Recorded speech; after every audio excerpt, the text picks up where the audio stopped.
नमस्कार मित्रांनो, आजच्या व्हिडिओमध्ये शेतकऱ्यांसाठी एक महत्त्वाची अपडेट आलेली आहे।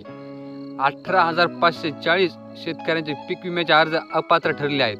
काय आहे संपूर्ण माहिती पाहूया आपण या व्हिडिओच्या माध्यमातून। 18,540 शेतकऱ्यांचे पीक विम्याचे अर्ज ठरवले अपात्र। तुम्ही पाहू शकता की इथं सोयगाव तालुक्यातली बातमी आहे, पण तसेच आपल्याकडे देखील लागू होणार आहे। तर तुम्ही पाहून घ्या पूर्ण बातमी काय आहे।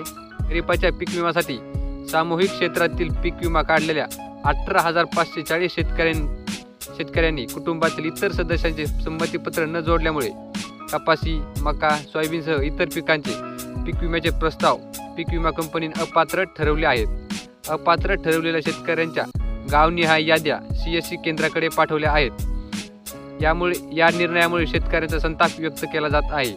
दुष्काळग्रस्त परिस्थिती जाहीर झालेल्या सोयगाव तालुक्यातील 54,000 शेतकऱ्यांनी कपाशी, मका, सोयाबीन, ज्वारी, बाजरी, उडीद, मूग, तूर आदी खरीप पीक हंगामातील पिकांचा 2023 वर्षाचा विमा काढलेला आहे।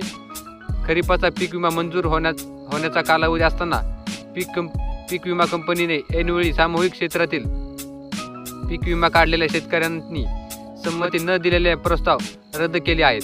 त्यामुळे तालुक्यातील महसूलनिहाय सामूहिक क्षेत्र असलेल्या 18,540 शेतकऱ्यांना खरीपाचा पीक विम्याबाबत आर्थिक फटका बसणार असल्याची शक्यता वर्तवण्यात येत आहे। आधी दुष्काळाच्या झळा गंभीर होत आहेत, त्यात रब्बी हंगामासह उन्हाळी पिकेही उन्हाळ्यात तीव्रतेने होरपळत आहेत।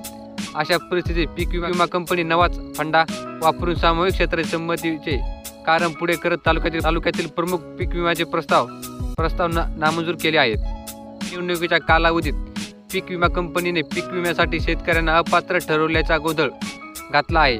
पीक विम्याची रक्कम शेतकऱ्यांना देण्याची वेळ आली असताना ऐनवेळी हा निर्णय घेतल्याने शेतकऱ्यांमध्ये संतापाचे वातावरण आहे। संभ्रम वाढला। ज्या ठिकाणावरून शेतकऱ्यांनी पीक विमा भरला त्याच महाई सेवा केंद्रामध्ये CSC केंद्रावर पोर्टलवर पीक विमा अपात्र ठरलेल्या शेतकऱ्यांच्या याद्या अपलोड केल्या आहेत। याबाबत बँकांना सुद्धा कल्पना देण्यात आलेली नाही, त्यामुळे शेतकरी संभ्रमात पडले आहेत। आता आपला देखील अर्ज अपात्र ठरला आहे का नाही हे पाहण्यासाठी आपल्याला काय करावं लागेल, आपण जिथून पीक विमा भरला होता त्या CSC ID वर जाऊन त्या CSC केंद्रावरती जाऊन लागेल व त्यांना आपल्या अर्ज संदर्भात विचारपूस करावी लागेल। जर आपला हा अर्ज त्रुटीमध्ये आला असेल तर त्या जे काही डॉक्युमेंट किंवा अर्ज सोबत काही जोडायचं असेल ते सर्व डॉक्युमेंट डबल जोडून आपण हा अर्ज डबल पाठवू शकतो।